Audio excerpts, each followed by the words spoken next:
Anong mensahe ang kailangan marinig ng mga Aquarius? Sa susunod na 6 na buwan, pwedeng nangyayari na to o mangyayari pa lang. Kung di man para sa inyo, itong magiging reading, di baka para sa someone na malapit sa inyo o sa someone na kakilala nyo mismo. Baka may lumabas na gender mamaya, di gawin nyo na lang energy, masculine at feminine energy. Pwede rin naman na huwag nyo nang pansinin yung gender. Hindi ko masasabi kung anong magiging reading, kung positive ba o negative. Depende sa kung anong mapipick up pong energy. Walang masama kung papanoorin ang sun, moon, at rising sign.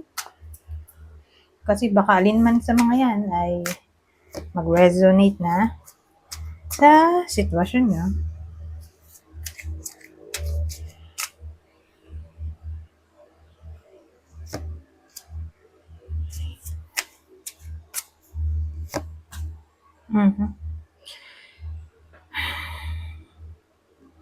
Wow! Page, dalawang page. Ito maganda naman lahat. Wala namang tapon dito sa mga to. Pero mas maganda to sa mga single. Kasi may new beginning tayo. New beginning of admiration. Ngayon, itong page of Pentacles ay pwedeng may kinalaman sa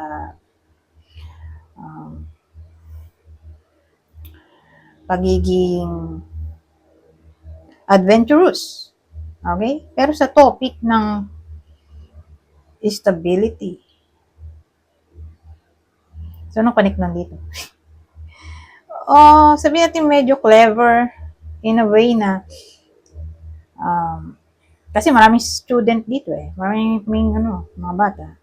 So, curious ba? Ito romance din to Ito yung Knight in Shining Armor.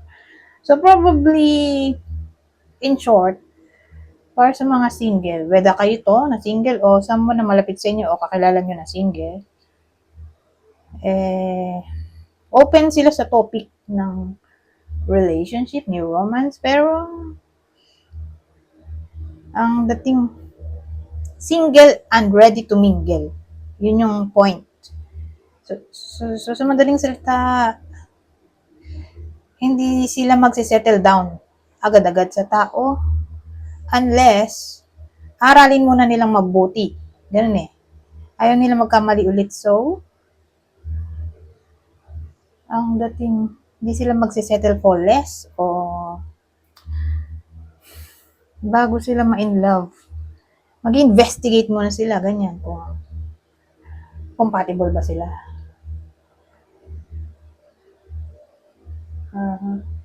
So, hindi sila madaling magmahal. Hindi sila madaling ma-fall in love. Pero malaki ang chance na may darating. May darating. Saka to, ito naman na curiosity. Being clever to. Inquisitive. So, ang dating,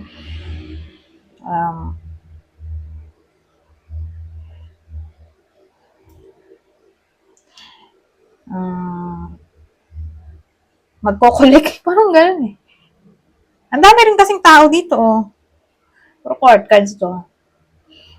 Hindi ko naman sinasabing flirty in a way na magko-collect, maraming boyfriend, maraming girlfriend, hindi. Magko-collect lang siya ng, alam mo yan, love interest. So, mamimili siya. May chance siyang mamili. In short. Kung sino yung mas better. Okay? Ano nga hindi, yung single dito, medyo choosy. In short. Halimbawa, may dumating sa buhay niya, hindi niya i-grab agad yun. Maghihintay pa siya ng iba. Hanggang sa makita niya yung perfect para sa kanya. Ganun. Yung someone na perfect. Mr. Right, Miss Right.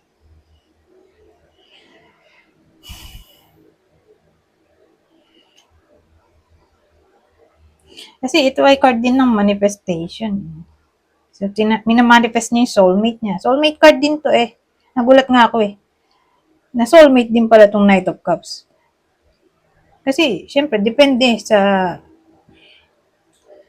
um, sa knowledge, di ba? May iba na hindi nila classify to na soulmate. Pero may nabasa nga ako na pwede rin pala tong soulmate. So, maraming card pala ng soulmate. Kahit na yung temperance, di ko akalain soulmate card din. Anyway. So, minamanifest ng iba sa inyo yung soulmate. Kaya yan.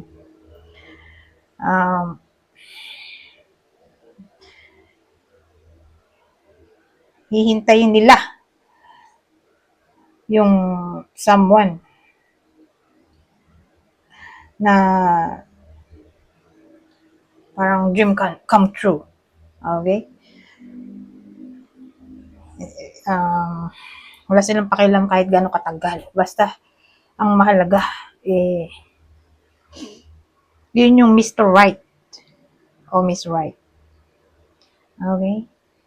Pero at least dito, new beginning na kasi to. So, may iba kasi na single na hindi open sa new relationship kasi nga, nasaktan. Diba? So, takot, magmahal ulit. Pero sa case na to, bubuksan ng pinto. At i-welcome itong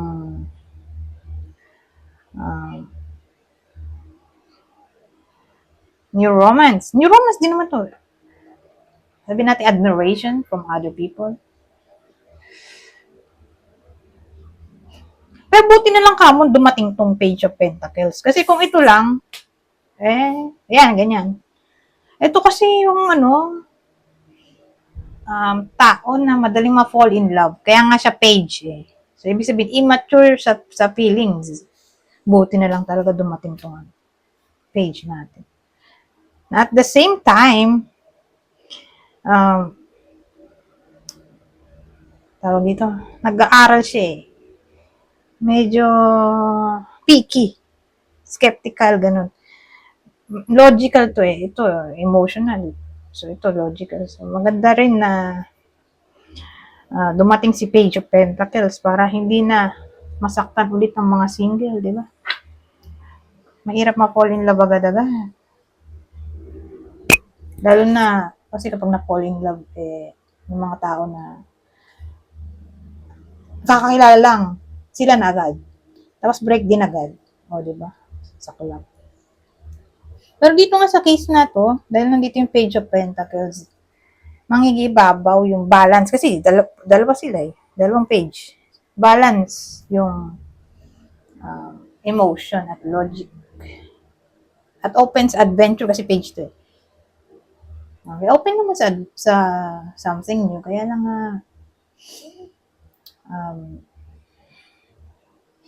ito yung sitwasyon na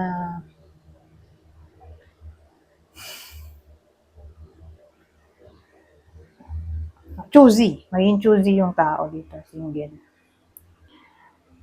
Anyways,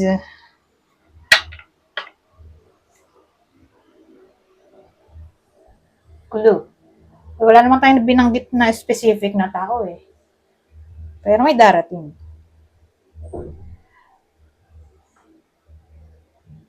So, sige na. So, sino? Kung sakali man, yan nga, magiging open na yung iba sa inyo sa new romance.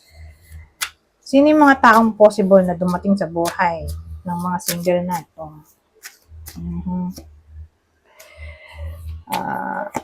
Sagittarius, Gemini, Taurus. Ngayon, kung sakaling hindi kayo maka-resonate at hindi naman kayo single, edi baka tumama to sa kakilala nyo o malapit sa inyo. Ito yung zodiac sign na tatamaan na kakilala o malapit sa inyo.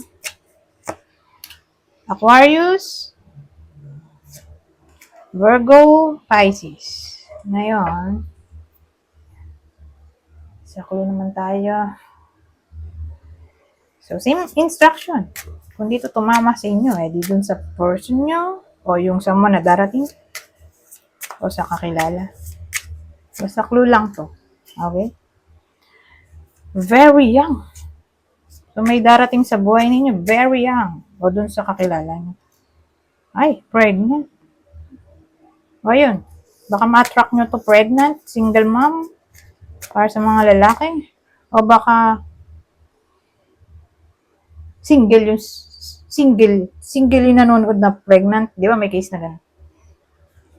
Bago pa mga panganak nag-break na agad. So, either single mom, ay hindi pa pala mom yun kasi hindi pa nanganganak. Buntis, single. O ito yung ma-attract ng iba sa inyo. O pwede rin naman na grabe rin nga kung ano, bago-bago pa lang sila, nabuntis agad yung babae. Kasi may case din na gano'n. Pero again, choosy yung tao dito. So, hindi naman agad-agad buntis yan. So, matatagalan bago siya makapili. Pero kapag nakapili na siya, sure na siya na yung single na dito na mag-settle down. So, okay lang na mabuntis niya yung person. Pero agad dadaan sa microscope yung mapipili niyang new love interest.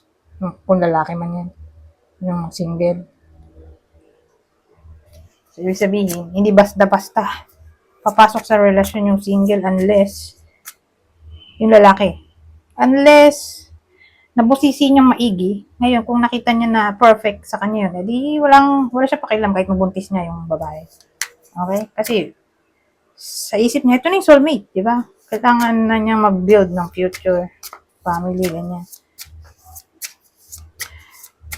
So, guys, basis. Kunin nyo ng info na sa tingin nyo. If it's sa inyo. So, may beauty mark. Magaling mag-makeup. O may something sa kanya na nagiging asset. So, paano yun? Ayun, siguro,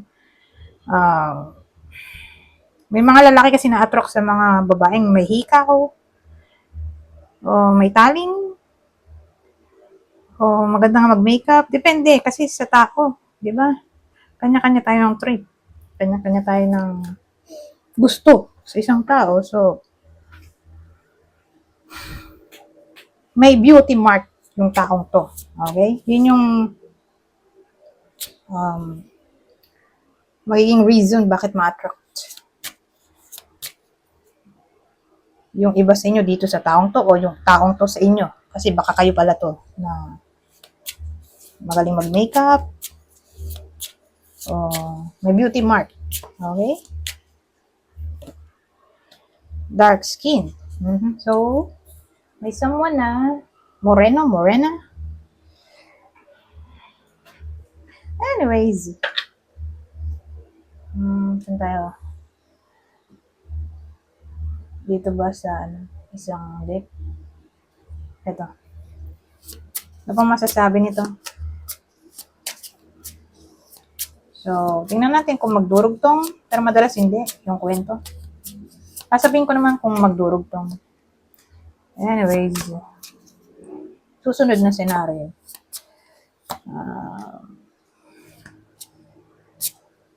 Buti na lang, no? Bumaliktad siya. Bumaliktad ito. Okay? Baliktad naman. Kanina, lumabas na to, di ba? Natayo siya, ngayon baliktad na.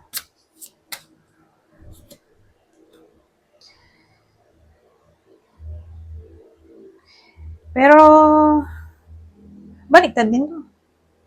Kanyari. Ang ganda nito. Dating dito, bumaliktad. So, iniisip ko magkarugtong ba sila? Hindi. Teka. Kasi umulit eh. May umulit eh. So, pag may umulit, parang magkarugtong. Pero baliktad naman.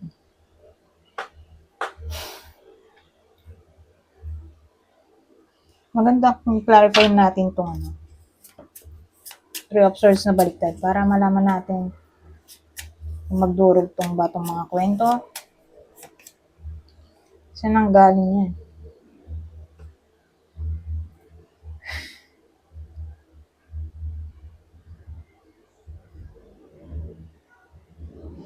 Kasi may forgiveness. Sabagay, forgiveness din naman to. Anong nangyari? Wait. Sige nga, tatloyin natin.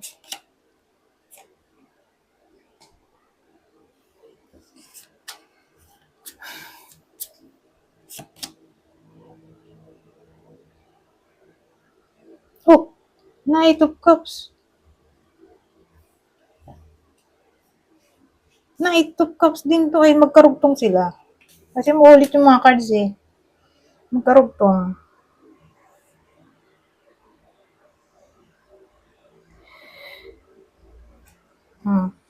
Nakarugtong sila.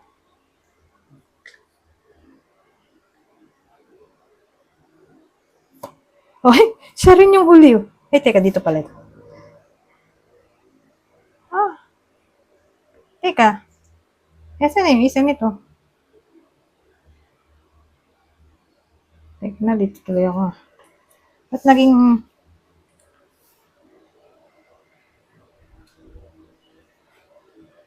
Ba't kulang ng isa? Ano pang time isa?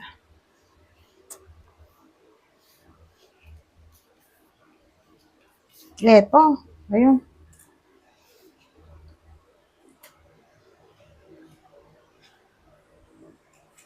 Ang tanong, dito ba yan? Oh, parang ganyan ang memory ko. Ito yata yung... Dito to, no? Kasi dito. Anyways.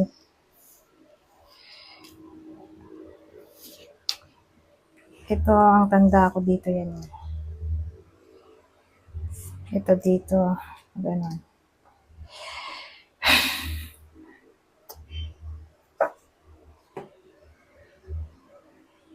Tapos, ito pa rin yung kwento ng single, oh. Dugtong lang. Willing na siya magpatawad.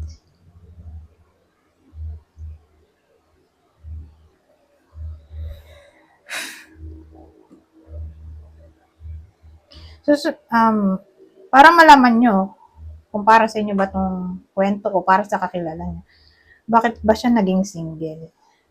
Anong nangyari?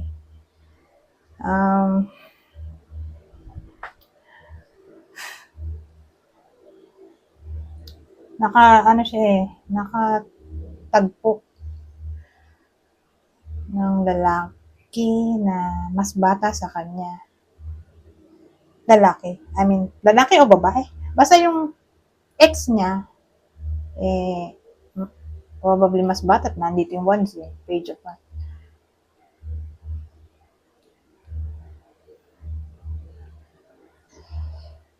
Ngayon, di sila palaging magkasundo sa topic ng romance. Kasi, hindi sila parehas ng mentality. So, yung kwento niya, yung naging karelasyon niya mas bata sa kanya, tapos immature, at prone sa arguments. May bata kasi dito, bata-bata. Prone sa arguments kasi nga, immature. Di sila fit ng mentality. Yung isa, matured. Yung isa, immature.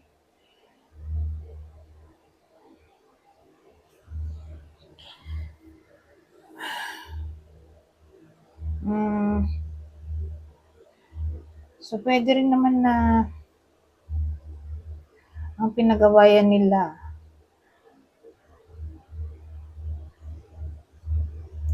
anything na may kinalaman sa pleasure. Di sila kasi parehas ng interest. Mahirap kasi yun eh. Ito gusto mo, sayo niya. Gusto niya, ayaw. So, more like incompatible sila. Saka lagi nag-aaway. Incompatible, lagi nag-aaway, prone sa misunderstanding.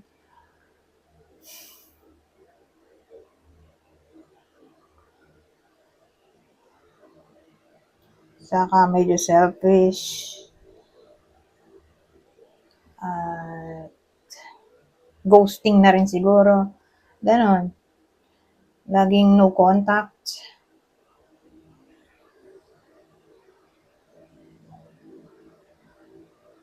Pamilyado. Siguro single mom, single dad. Yung tatama ng wedding na to.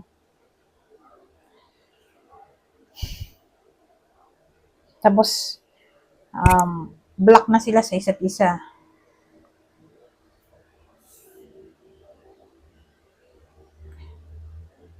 So, ibig sabihin, may anak sila pero hindi na sila nagko-connect. For some reason, either nagkalimutan na sila o nagbinilak nila isa't isa o yung isa sa kanila nag-block dun sa isa. Basta hindi na sila nagko-connect ng ex niya pero pamilyado sila.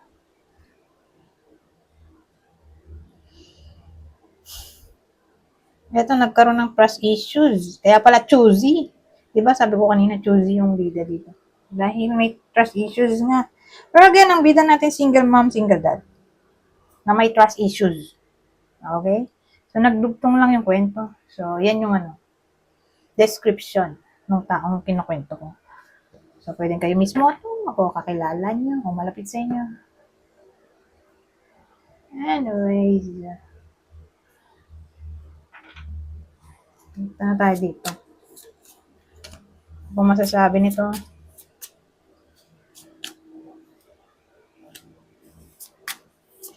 So, ibang senaryo na to. Kanina nagdugtong ito. Ibang senaryo na. So, in general na to. Ito walang silbi. Dahil walang clouds.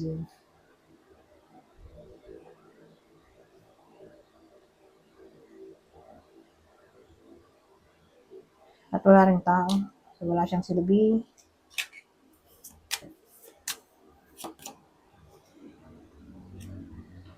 Ito, masisurprise ang iba sa inyo dahil sa unexpected success in all enterprises. Aha.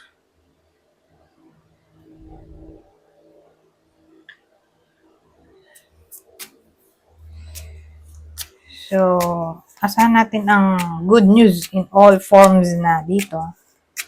New opportunities na paparating.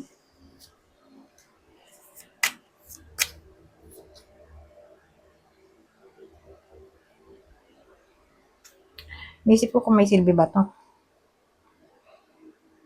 Wala namang tao. Tingnan natin kung may tao. Wala. Ito rin walang silbi. Ano na nga yan.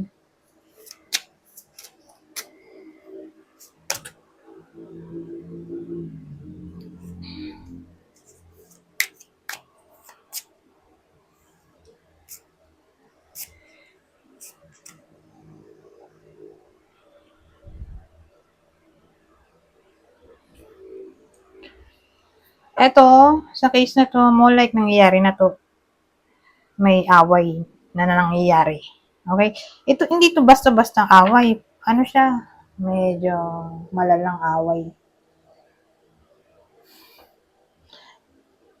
Ito, may kasama na kasi itong assault,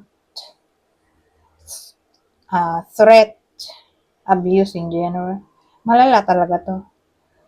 Compared dun sa walis ting-ting o broom. Pero more like nangyayari na siya. So, kung nangyayari na yan, kasi may ganong case malala yung away. Kung nangyayari na yan, may reconciliation na maaaring mangyari. So, dun lang to tatama sa nangyayari na. Okay? So, sa 6 months na to, regardless kung anong buwan nyo napanood to, kasi January to January to June to di ba? 2024. So, regardless kung kailan nyo mapanood to, basta nangyayari na to. Doon lang siya tatama na magkakaroon ng reconciliation. So, ewan ko kung kaninong kaaway, basta nangyayari na siya. Habang pinapanood to, nangyayari na to. So, kung hindi pa nangyayari, hindi to para sa kanila. Okay? Ngayon, Ito, last deck natin. Hindi ko masasabi nito. Kukuha lang ako dito ng 3. So, babasahin ko na lang para mabilis. Kunin nyo lang yung info na sa tingin nyo ay fits sa sitwasyon nyo. So, advice na to overall sa susunod na 6 months. Relaxation promotes healing.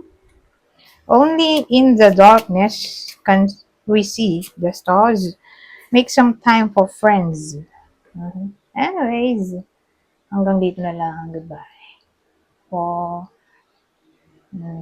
now.